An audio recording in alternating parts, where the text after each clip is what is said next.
I finally have succumbed to the cult leader energy you exude. I've kicked and screamed all the ding dong day about Sucker Punch and your other obsessions, Glee, for example.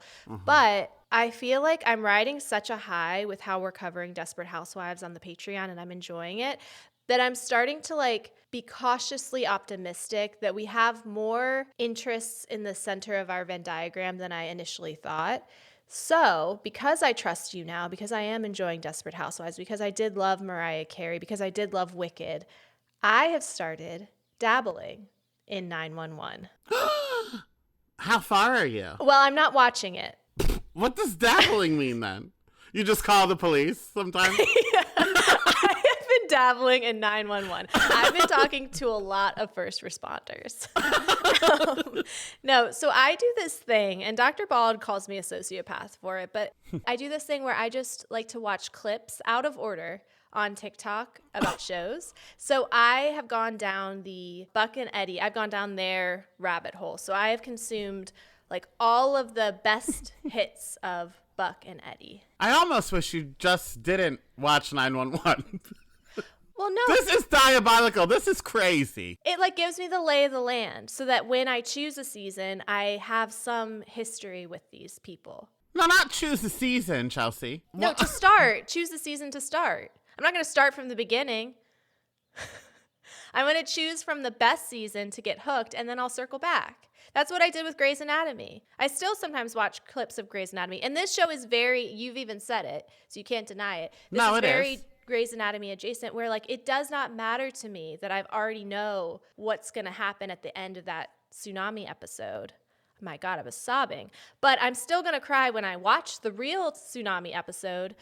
I'm still going to be invested. I'm still going to gasp. I'm still going to enjoy every single monologue. But I don't have the stress of wondering about Christopher. Wow. Okay. Now, with all that said, please start at season 2. You can skip season 1. That's when the old cinnamon stick Connie Britton's in it. Then she leaves, and Jennifer Love Hewitt takes her place as the 911 operator. Oh. But Jennifer Love Hewitt joins the cast in season 2 Because with she was some missing. emotional baggage. Yeah, she's Buck's sister, and she is what do you call it when you don't talk to your family anymore? Estranged. And she had moved away because she had postpartum depression, and she almost drowned her baby. Well, that's later, which you shouldn't know yet. But no, she was estranged from Buck. Then she moves to be a 911 operator, but she has some emotional baggage. Oh, the abusive husband. Yeah, the abusive husband. But in season 2, she gets 911 calls, and then the person just hangs up, and he's stalking her. So I think they brought her on to be very I know what you did last summer-y. Oh. And give the people what they want. So that's how you're introduced with her, with a whole chase scene in the woods and stuff. It's incredible. And then once we love her and know her as Maddie, then we just let her do anything, run away without her baby. I love that. Not her running away without the baby, but something about Jennifer Love Hewitt. And I have said that she's a bag of beans, but something in her oh my goodness, I almost said old age. Well, middle-aged at least. Something in this new mature era of her life. I think she's gotten to be a better actress, or maybe she just has really bad allergies. But every time her eyes well up with tears, I immediately start weeping. Wait, you watched the tsunami one. Did you watch her on the phone? Yes. And then she has to take a new call? Uh-huh. Heartbreaking. Heartbreaking, yeah. But it made me want to be a 911 operator for a second. Well, you want to be a 911 operator, but a man's shitting his pants 3 steps away, and you're trying to watch Mariah Carey. Much like you with boundaries, I am not on the clock. If you are going to watch 911 and you don't want spoilers, just skip 15 seconds ahead. But I'm going to give Donnie a montage of all of the plot I know. So here we go. Okay.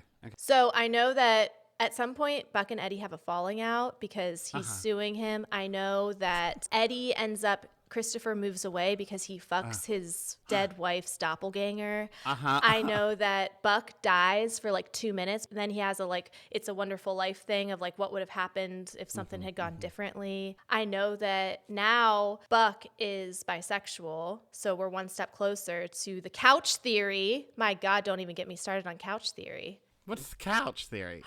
You don't know about couch theory in 911? Okay, so Buck does not have a couch in his living room, famously, because each one comes with a girlfriend. So when everybody's like, Buck, you don't have a couch, you don't have a couch, he's like, oh, I'm waiting for that perfect person. But then he starts sleeping on Eddie's couch. Yeah. And then most recently, when Eddie says he's going to move to be closer to his son, Buck is like, all right, well, join me on the couch. Let's look at these Zillow things. And then there's a moment where he's like, and that is couch theory. He realizes he's found his couch. He's found his person. A lot of people, when Buck came out of the closet as bisexual, thought it was like just giving people what they wanted, because it is a Ryan Murphy project. You need to know that, number one. So he has not done any planning. He just goes on Instagram and TikTok and says, like, what ideas do the people have? Yeah. And a lot of people have been saying since like season 1 that Buck and Eddie should be a couple. So when Buck came out of the closet, people were like, oh my God, no, he's not bi. We've never seen anything from him that gives bi energy. But as long as him and Eddie fuck, I don't care what he is. That's all I need. Fuck right on that couch.